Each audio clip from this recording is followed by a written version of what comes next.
ઉપરાષ્ટ્રપતિ સીપી રાધાકૃષ્ણનની કુરુક્ષેત્ર મુલાકાત, ભદ્રકાળી શક્તિપીઠ મંદિરે દર્શન કર્યા, દેશની સમૃદ્ધિ માટે કરી પ્રાર્થના।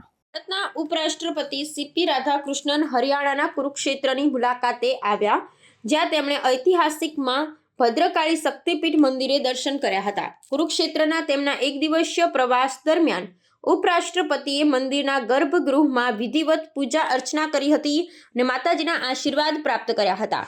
આ ધાર્મિક કાર્યક્રમ તેમની સાથે હરિયાણાના મુખ્યમંત્રી નાયબ સિંહ સૈની પણ ઉપસ્થિત રહ્યા હતા અને બંને મહાનુભાવોએ ભક્તિભાવપૂર્વક શીશ ઝુકાવ્યું હતું।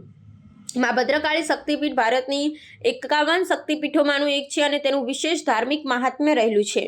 મંદિરના પૂજારીએ શાસ્ત્રોક્ત વિધિ અનુસાર ઉપરાષ્ટ્રપતિ પાસે પૂજા કરાવી હતી અને તેમની સ્મૃતિ ચિહ્ન અર્પણ કર્યું હતું। આ મુલાકાત દરમિયાન ઉપરાષ્ટ્રપતિએ દેશની શાંતિ, સમૃદ્ધિ અને પ્રગતિ માટે પ્રાર્થના કરી હતી। સુરક્ષાના કારણોસર મંદિર પરિસર અને આસપાસના વિસ્તારોમાં ચુસ્ત પોલીસ બંદોબસ્ત ગોઠવવામાં આવ્યો હતો, છતાં ભક્તોનો ઉત્સાહ અકબંધ જોવા મળ્યો હતો।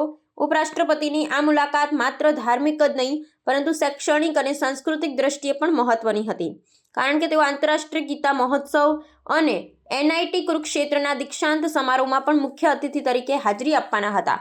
ભદ્રકાળી શક્તિપીઠની તેમની મુલાકાતે કુરુક્ષેત્રના આધ્યાત્મિક વારસાને રાષ્ટ્રીય સ્તરે ઉજાગર કર્યો છે। સ્થાનિક પ્રશાસન અને મંદિર ટ્રસ્ટ દ્વારા આ મુલાકાતને યાદગાર બનાવવા માટે વિશેષ વ્યવસ્થા કરવામાં આવી હતી, જેની ઉપરાષ્ટ્રપતિએ પણ સરાહના કરી હતી।